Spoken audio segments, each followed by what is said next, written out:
नमस्कार दोस्तों, उम्मीद करता हूं कि आप सब बढ़िया होंगे। आज हम एक बहुत ही इंपॉर्टेंट टॉपिक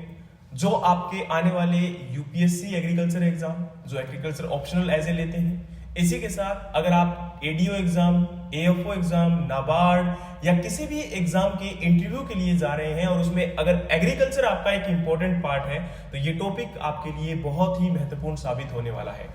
इसके साथ इस टॉपिक की इंपॉर्टेंस आज प्रेजेंट टाइम में एज ए करंट अफेयर भी है और इवन दो आने वाले टाइम के लिए जितने भी एग्रीकल्चर के एग्जाम है उनमें ये बहुत इंपॉर्टेंस रखता है। सबसे पहले अगर हम बात करें तो आज का हमारा टॉपिक है मिलेट और इसकी इंपॉर्टेंस, इंडिया में इसकी क्या सिचुएशन है, इंटरनेशनल ईयर ऑफ मिलेट क्यों मनाया जा रहा है और इसी के साथ और भी बहुत सारे इसके इंपॉर्टेंट एस्पेक्ट्स जैसे कि न्यूट्रल मिलेट क्या है, इसमें आपका पॉजिटिव मिलेट क्या है, इनको क्यों डिफरेंशिएट किया जा रहा है, माइनर और मेजर मिलेट्स क्या हो सकते हैं, ये सारे एस्पेक्ट्स जो आपके आने वाले टाइम के लिए काफी इंपॉर्टेंट है और इसकी इंपॉर्टेंस क्या हो सकती है ये हम सब जानने की कोशिश करेंगे। आज हम बात करें तो मिलेट्स के लिए सबसे पहले मैं बता दूं कि इंटरनेशनल ईयर ऑफ मिलेट 2023 को घोषित किया गया है और इससे पहले 2018 को नेशनल ईयर ऑफ मिलेट घोषित किया गया था इंडिया के द्वारा। यूएन ने ये जो रिसेंट ईयर है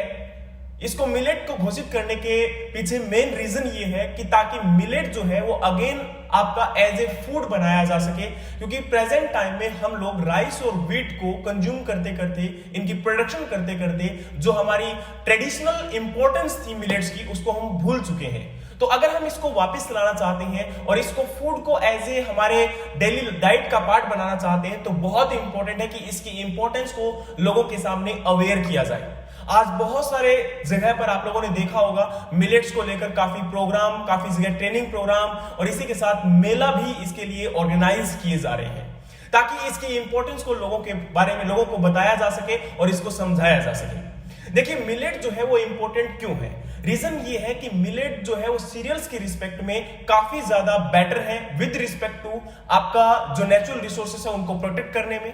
बायोडाइवर्सिटी को क्रिएट करने में।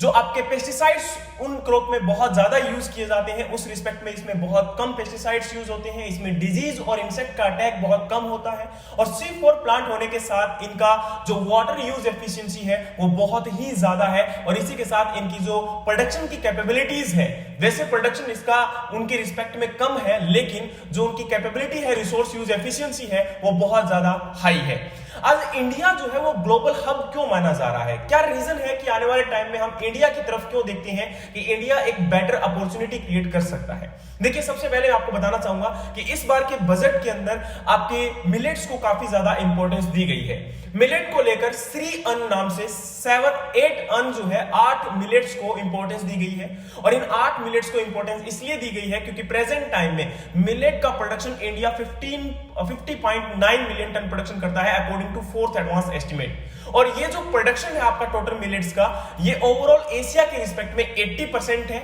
जो सीरियन है हमारे उनका और उसी के साथ में 20% ग्लोबल प्रोडक्शन का हम लोग पार्ट है। आज मिलेट की प्रोडक्टिविटी इंडिया के अंदर है 1239 किलोग्राम पर हेक्टेयर और वहीं पर जो वर्ल्ड की प्रोडक्टिविटी है वो 1229 किलोग्राम यानी कि 1229 किलोग्राम पर हेक्टेयर प्रोडक्टिविटी है। यानी कि इंडिया की प्रोडक्टिविटी और प्रोडक्शन भी दोनों ही जो है बाकी कंट्रीज के रिस्पेक्ट में काफी अच्छी है और इसको और बेहतरीन बनाने के लिए इस बार के बजट में जो Indian institute of millet research Hyderabad है उनको स्पेसिफिकली सेंट्रल ऑफ एक्सीलेंस बनाते हुए और उनको बोला गया है या उनकी रिसर्च और बाकी जो प्रोजेक्ट है उनको एम्फेसाइज करवाने के लिए इस बार स्पेसिफिकली बजट जो है प्रोवाइड करवाया गया है ताकि आने वाले टाइम में इंडिया एक ग्लोबल हब बन सके और हम प्रोडक्शन को मिलेट के और अच्छे लेवल पर लेकर आ सके। क्योंकि आज हम प्रेजेंट टाइम में इंडिया एक रिप्रेजेंटेटिव बन के आ रहा है मिलेट प्रोडक्शन के लिए तो इसलिए इंपॉर्टेंट ये भी है कि आने वाले टाइम में इसका प्रोडक्शन को और इंक्रीज किया जा सके। इसके साथ में हम लोग बात करें तो एक आपका न्यूट्रल मिलेट हम लोग बोलते हैं और एक पॉजिटिव मिलेट बोलते हैं। देखिए माइनर और मेजर मिलेट के बारे में सब लोग जानते हैं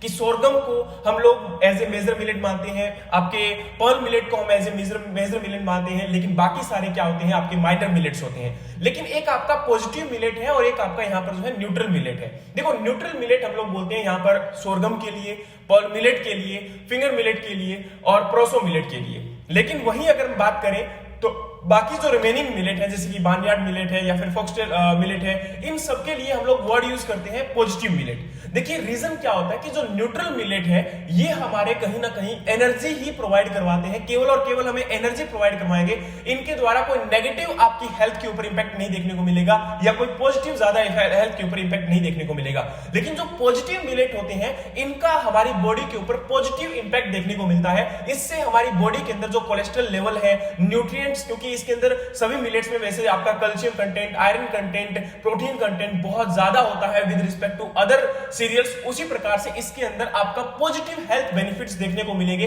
इसलिए हम इनको जो है पॉजिटिव मिलेट के नाम से भी जानते हैं। और इसी के साथ अगर हम बात करें तो आपके मिलेट्स जो है वो एनवायरमेंट और एग्रीकल्चर के पर्सपेक्टिव भी बहुत इंपॉर्टेंट है। मिलेट एनवायरमेंट के पर्सपेक्टिव में इसलिए इंपॉर्टेंट है क्योंकि मिलेट जो होते हैं वो सभी रिसोर्सेज को बहुत ही एफिशिएंटली यूटिलाइज करते हैं।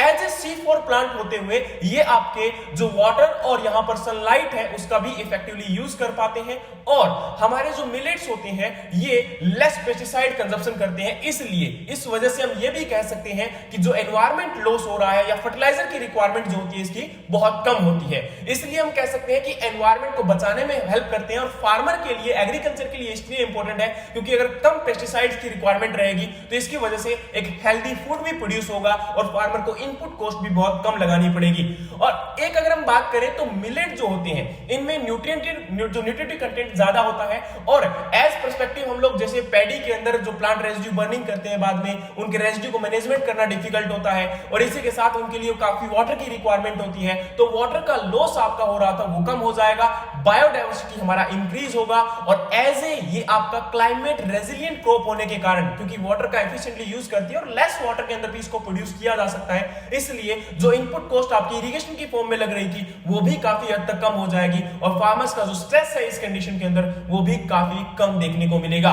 तो ये हमारे इंपॉर्टेंट पर्सपेक्टिव थे मिलेट्स को लेकर और आने वाले टाइम के लिए ये काफी इंपॉर्टेंट आपके लिए साबित भी हो सकते हैं। और उम्मीद करता हूं कि पूरी वीडियो आपके लिए बहुत ही हेल्पफुल साबित होगी और आप इन सब चीजों को लेकर काफी इंपॉर्टेंट, अगर और भी किसी प्रकार के टॉपिक्स की आप लोग रिक्वायरमेंट है और आपको चाहते हैं कि उनकी वीडियोस हम नेक्स्ट वीडियोस में लेकर आए तो आप जल्दी से हमें कमेंट बॉक्स में जरूर बताइएगा और कोशिश करते रहेंगे कि आने वाले टाइम में और भी बेहतरीन कंटेंट आपको प्रोवाइड करवाते रहे और खासकर ऐसे लाइव सेशंस के साथ, तो वो आपके लिए और बेहतरीन होगा। Thank you so much for support and जय हिंद, जय भारत।